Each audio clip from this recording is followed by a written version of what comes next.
Bonjour, je suis Diane, créatrice de la marque À deux mains, spécialisée dans la peinture textile et le feutre textile.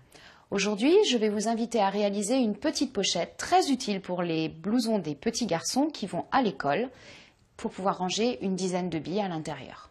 Pour pouvoir réaliser cette petite pochette à billes, nous avons besoin d'une petite pochette, effectivement, un crayon à papier et une gomme pour pouvoir faire les dessins, les brosses à pocher et un petit pinceau fin pour les reprises, de la peinture textile, je vais jouer avec deux couleurs ici, une petite assiette, de l'eau pour nettoyer vos outils à la fin, un abécédaire que vous trouvez sur tous les pochoirs qui existent, une feuille de papier sulfurisé pour fixer la peinture à la fin à l'aide du fer à repasser.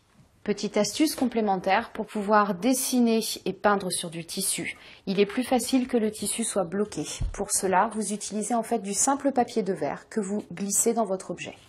Première étape, je vais glisser dans ma pochette en tissu mon papier de verre.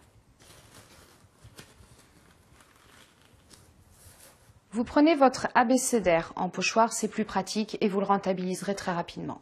Vous le posez par-dessus la pochette pour pouvoir réaliser vos lettres. Vous prenez de la peinture textile sur votre brosse à pocher, comme ceci, et vous la tapotez dans une assiette pour enlever tout l'excédent de peinture. Ensuite, je place mon pochoir et je vais tapoter par-dessus ma lettre.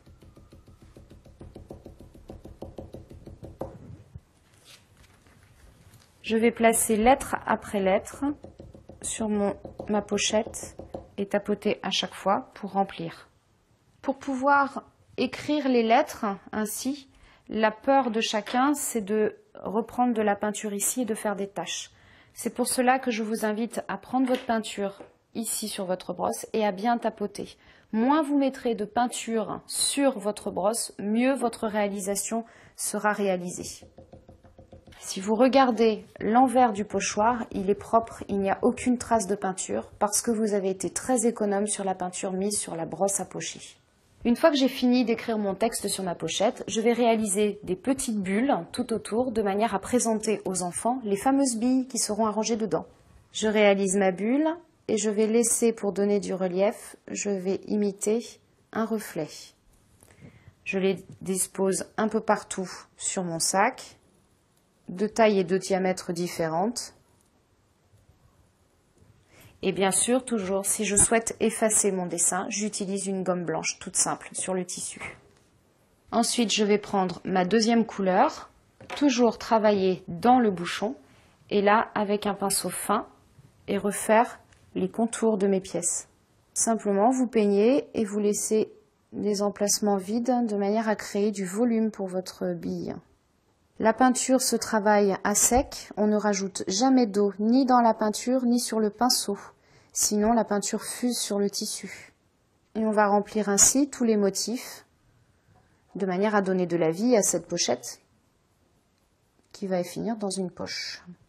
Une fois réalisée donc mon écriture et parsemée de petites billes un peu partout, voilà ce que donne la petite pochette à glisser dans une poche d'anorak d'enfant. Avant de glisser cette pochette dans la poche de votre enfant, n'oubliez pas de fixer votre peinture. Ainsi, vous pourrez le laver puisque cette pochette va être certainement soumise à rude épreuve. Pour fixer, vous prenez votre objet sec que vous posez sur la planche à repasser, du papier sulfurisé, appelé aussi du papier de cuisson, et votre fer à repasser, sans vapeur, température maximum. Et à ce moment-là, vous passez simplement sur l'objet ainsi pour que ce soit fixé. Et voilà, maintenant vous savez réaliser un joli petit sac à billes que vous pouvez aussi personnaliser, tout ça simplement en quelques minutes avec de la peinture textile.